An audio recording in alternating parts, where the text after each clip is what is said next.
Hello, this is John Milburn for Laws 11059 Statutory Interpretation. This week is week 4 and we're dealing with the general topics of context and purpose. By this stage, I'd hope that you're well involved in learning about this unit, looking at the assessment regime, submitting assessments, and preparing for the final take-home paper. For the final paper, you need to be well prepared. Just as a reminder, please look at my video on level 3 preparation in that regard. So what is the modern approach to statutory interpretation? One of the keys is to consider the ordinary meaning of the words, not in isolation, but in context and purpose. And it's that last phrase that we're dealing with this week. Do look at the flow charts that are available to you to provide you with some methodology and adopt a methodology that works for you by including some provisions from statutes and also some reference to case law. You'll recall that one of the key pieces of statutory armoury is the Acts Interpretation Act, both federal and state. Now, at the federal level, for example, do consider the interpretation within context and purpose by reference to section 15A, 15AA, and 15B. So, for example, 15A provides that every act shall be read and construed subject to the Constitution, and so as not to exceed the legislative power of the Commonwealth, to the intent that where the enactment thereof would, but for the section, have been construed as being excess of that power, it shall nevertheless be a valid enactment to the extent for which it is not in excess of that power. What that tells me is that before we even start to consider the purpose or the object, we need to consider jurisdiction. We need to consider, is Commonwealth empowered to make this law? It's something that practicing lawyers are very familiar with, because when you're mounting an argument against something or some situation, the starting point is always to determine whether it's valid and constitutional. If we determine that there is jurisdiction for the law to be made, then we must think about the purpose of that and the object of that legislation. So, for example, in the Commonwealth sphere, have a look at section 15A of the Acts Interpretation Act, and it says, every act shall be read and construed subject to the Constitution. I'm sorry, my apologies. That was 15A again. Sorry, look at 15AA, the interpretation best achieving the act's purpose or object. In interpreting a provision of an act, the interpretation that would best achieve the purpose or object of the act, whether or not that purpose or object is expressly stated in the act, is to be preferred to each other interpretation. That's a really key section. So 15AA, bear in mind that phrase would best achieve the purpose or object of the act. Contrast that to the provision in the Acts Interpretation Act in Queensland, which is slightly but still significantly different. And also remember that you can determine the purpose or object of the act even if that's not expressly stated in the act, which brings me to a point that we dealt with last week. We need to consider that which is intrinsic to the act, but also consider that which is extrinsic. Extrinsic materials are always important. And you'll recall section 15AB of the Commonwealth Acts Interpretation Act specifically deals with the way in which you can use extrinsic material in the interpretation of an act. And it provides in subsection 2 of that section a list of possible external materials that you might consider. So it's important that whenever you're considering the object and purpose of legislation, that you remember to look beyond that which is in the Act, think about appropriate external materials or extrinsic materials, have a look at subsection 2 of 15AB to give you a guide as to what Parliament intends as the extrinsic materials that you should at least consider at first instance. And then when considering whether to use those extrinsic materials or considering the weight that you apply to those materials need to consider those things that are referred to, for example, in section 15AB subsection 3, which talks about the desirability of people being able to rely on the ordinary meaning conveyed by the text and in determining the purpose and object, and the need to avoid prolonging legal or other proceedings without compensating advantage.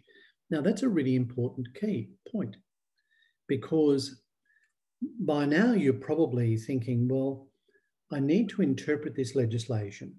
I need to consider the ordinary words, but I need to consider that within the context and purpose of the legislation. How do I find the context and purpose? I look to the Act itself. I look to the extrinsic materials. That includes, for example, the explanatory memorandum in the Commonwealth sphere or the explanatory note in the state sphere. I need to consider speeches to House of Parliament or in the federal sphere, perhaps of the Senate, materials in the Senate. You know, where do I stop? Remember, of course, that subsection 3 of the Act I've referred you to provides for that balancing. People need to be able to read an Act, and if the ordinary meaning is clear, then rely upon that without necessarily going beyond. And also, there's something that's a bit like the Briginshaw test in this. Subsection 3B of 15AB talks about the need to avoid prolonged legal or other proceedings without a compensating advantage. What that says to me is that we should undertake the work that's necessary to the extent that it's providing a commensurate advantage. Now, it's a juggling act and it's a matter of degree. What I'd recommend is that as part of your study, you need to develop a way that works for you of providing a checklist, providing a flowchart. You might use the ones that are available to you, or using something that you develop yourself. At the same time, I'd recommend that you insert links or even extracts from legislation and links or extracts from relevant case law.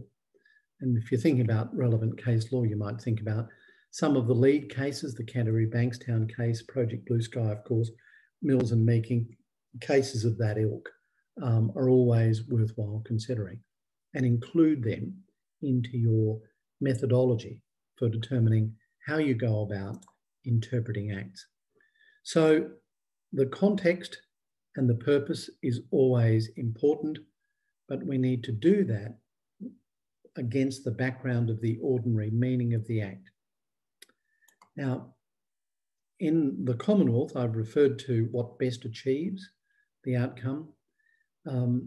Previously, before 2011, the terminology was where the preferred construction was used as the approach. That's used in states other than Queensland still as a possible way of approaching the interpretation of legislation. All right, so just on that, some general guidelines. The intention of Parliament is something that we talk about often, and it's ascertained by determining the meaning of the statute when considering the applicable common law and the statutory rules of construction. All right, so we need to stop there. If we're going to determine the meaning in accordance with the intention of Parliament, we need to consider the common law and the statutory rules of construction. So now you should be developing some checklists, flowchart material under headings, common law and statutory rules of construction. And then you need to work out when to introduce those as part of an analysis in answering a question. I mentioned some lead cases earlier. Another one that you can add to that list is Lacey and the Attorney General Queensland. It's a High Court decision. The reference is 2011-242 CLR 573. And if you look at 43-44, you'll see where 6 of the members of the High Court explained what is meant by ascertaining the legislative intention of Parliament. And the court described it in this methodology. The object of statutory construction was defined in Project Blue Sky against the Australian Broadcasting Authority as giving to the words of a statutory provision the meaning which the legislature is taken to have intended them to have. The legislative intention there referred to is not an objective collective mental state. So it's not, you don't have to think about what everyone was actually thinking at the time. It's not determined in that manner. The High Court went on to say that such a state is a fiction, which of course it is, which serves no useful purpose. Ascertainment of legislative intention is ascertained as a statement of compliance with the rules of construction, common law, and statutory, which have been applied to reach the preferred results and which are known to parliamentary drafters and the courts. All right, so we need to consider the rules of construction, we need to consider the common law and statutory rules, and these are known to parliamentary drafters and the courts. Wow, it seems to be getting worse, doesn't it? The High Court is saying we need to think about how to interpret the mindset of Parliament, the intention of Parliament, by reference to all of these things within the context of practice of drafters and the courts. The High Court said in Lacey, continuing on this way, it said, as this court recently said in Zeng and Kay, it has to be said that to attribute an intention to the legislature is to apply something of a fiction. However, what is involved here is not the attribution of a collective mental state to legislature. That would be misleading use of a metaphor. Rather, judicial findings as to legislative intention are an expression of a constitutional relationship between the arms of government with respect to the making, interpretation, and application of laws, as explained in NAAV and Minister for Immigration and Multicultural and Indigenous Affairs. The preferred construction by the court of a statute in question is reached by the application of rules of interpretation accepted by all arms of government in the system of representative democracy. The High Court finally said, the application of the rules will probably involve an identification of a statutory purpose, which may appear from an express statement in the relevant statute, 15AB, or by inference from its terms and by appropriate reference to extrinsic materials. The purpose of a statute is not something which exists outside the statute. It resides in the text and the structure, albeit it may be identified by reference to common law and statutory rules of instruction or construction. All right, I'd urge you to look at that passage, work your way through it, because given that I've said that in order to achieve good results in statutory interpretation, you need to apply context and purpose to the ordinary words that are in the statute, and it is a balancing act. You need to draw in these different elements that the High Court tells you to draw in some way that works for you, almost like a worksheet or a workbook. So in Project Blue Sky and the Australian Broadcasting Authority 1998, 194 CLR 355, the court, in describing what's meant by legal meaning, said, ordinarily the legal meaning will correspond with the grammatical meaning of a provision, but not always. The context of the words, the consequences of a literal or grammatical construction, the purpose of the statute, or the canons of construction, all these are places we need to look, may require the words of a legislative provision to be read in a way that does not correspond with the literal or grammatical meaning. So that passage I mentioned from Project Blue Sky is at paragraph 78. So catalogue that one as well. All right, so many of you would have found a flowchart that works for you, but you need to develop your own. For example, Sanson has a flowchart which is basically describing three distinct processes. I wouldn't, in answering a statutory interpretation, necessarily use these as headings, but keep it in mind. The first is the identification phase. The second is the exploration phase. The third is the application phase. The first, identification phase, starts with the issue of jurisdiction. We mentioned that earlier today. you need to check that the Act applies, you need to check that it's constitutional, you need to ensure that it's enacted and enforced at the time of the problem. As I said, a little trick that examiners often use in statutory interpretation to identify something that hasn't yet come into force, some section, even though the rest of the Act may have come into effect. So you need to consider the operative provision, read what it says, what do you think it means, and then make sure it's enforced. Now, within that, you then go to consider both the context and the purpose. And the context is firstly determined by the immediate context, but to do that, you need to read the Act as a whole. Not literally every word, but you need to at least look at the index. So by all means, go to a section, read it, but before you make up your mind as to what it actually says, look at that within the context of the entire Act. Definitely look at the headings, look at the chapters, and etc. Then you might consider the broader context, then look at the purpose. You will consider the intrinsic materials first up, the objects clause, definition clause, headings, then the explanatory notes and cases, which are extrinsic materials that go to purpose. Now, once you've been through those stages, and the second stage of context and purpose is what we call the exploration stage, then go to the application stage, which is where you take the operative provision, ask yourself, is it supported by the context? Is there more than one purpose? If the answer is no or yes, respectively, or yes or no, respectively, then you need to make some adjustments to finally determine what the statute actually says. So there's a bit to it, statutory interpretation, if you're going to do it well. I highlighted last week that you might consider looking at some general legal research material. I've provided a whole catalogue of legal research material. Think about the way in which laws are made in both Queensland and federally, because they do differ. So, for example, in Queensland, the big difference is we only have one House of Parliament, whereas in the Commonwealth, we have the two Houses of Parliament.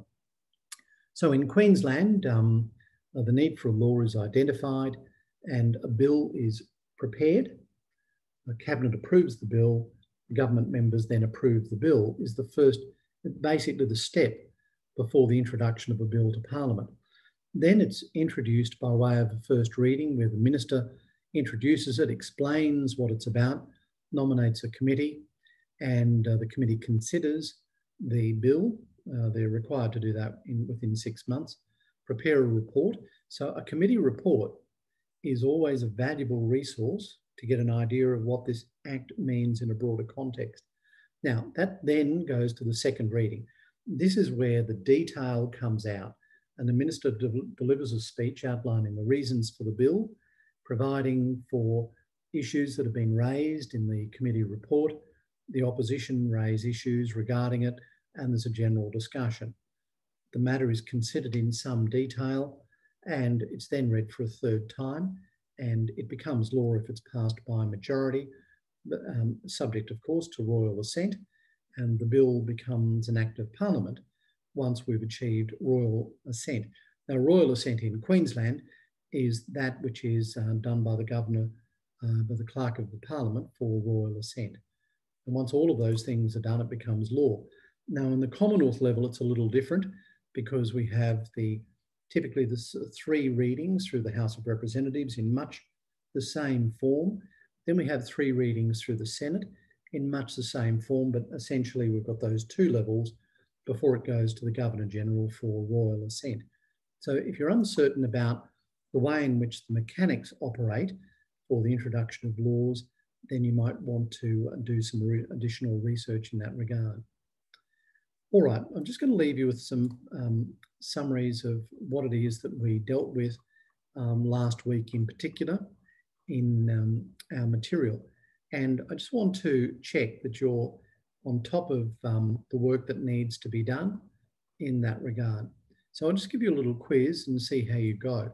I'll just ask you a few questions and I'll give you the answer to this, or will I? I'll tell you what, make sure that you understand. If you don't know the answer, do some research. And if you really can't work it out after you do some research, ask a question on Q&A and we'll all have a discussion about it. So I'll ask you 3 questions. I'll give you 4 answers for each of these and make sure that you find out the answer that best suits. So the first one is, which of the following is not a purpose of interpretation legislation? A, to provide generic provisions that apply to all acts, even if they don't specifically include them. B, to set out rules for the interpretation of legislation, B. C, to codify the law on statutory interpretation. And D, all of the above are purposes of legislative legislation. That's question 1. Question 2, where a distance is stated by a Commonwealth Act, how is it typically measured? A, by the most accessible route from A to B. B, by a straight line on a map. C, using GPS tools such as Google Maps. And D, using the Commonwealth Index of Locations and Distances. Do some research. You'll need to look at the Acts Interpretation Act for that one. And finally, in Commonwealth legislation, which of the following periods of time do not include the stated day? A, where something is expressed to begin at or with a specified day. B, where something is expressed to continue until a specified day. C, where something is expressed to end at, on or with a specified day. Or D, where something is expressed to end before a specified day. Good luck in working through those. Replay it if you need to listen to it again. If you have any problems, ask through Q&A, and we'll see you for next week's session. Thank you.